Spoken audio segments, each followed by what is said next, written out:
Hello. कसे आहात सगळे?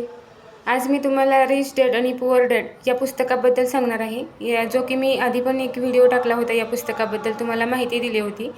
तर ते मी पुस्तक वाचत आहे, तर त्यातून मला काय एक्सपिरियन्स आला, मला त्यातून काय शिकायला मिळालं आहे, हे तुमच्यासोबत मी आज शेअर करणार आहे. तर चला बघूयात, लेट्स डाईव्ह इन.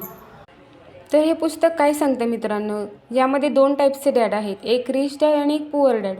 पुअर डॅड काय म्हणतात, शिक्षण घ्या, नोकरी करा आणि सुरक्षित राहा. आणि रिच डॅड काय म्हणतात, फायनान्शियल एज्युकेशन घ्या, असेट्स वाढवा आणि लिॲबिलिटीज कमी ठेवा.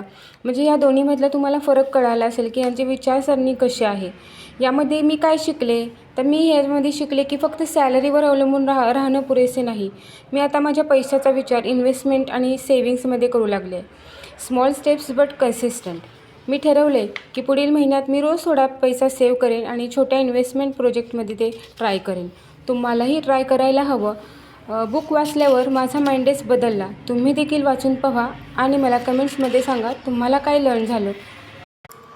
तर तुम्ही पाहिलं मी जे हे पुस्तक वाचले, त्यामध्ये जे माझे अनुभव आहेत ते मी तुम्हाला शेअर केले तुमच्यासोबत, आणि याच्यामधून मला काय शिकायला मिळाले तेही मी तुम्हाला सांगितले.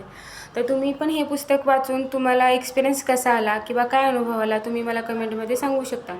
असेच नवीन व्हिडिओ घेऊन मी परत येईन. तोपर्यंत धन्यवाद.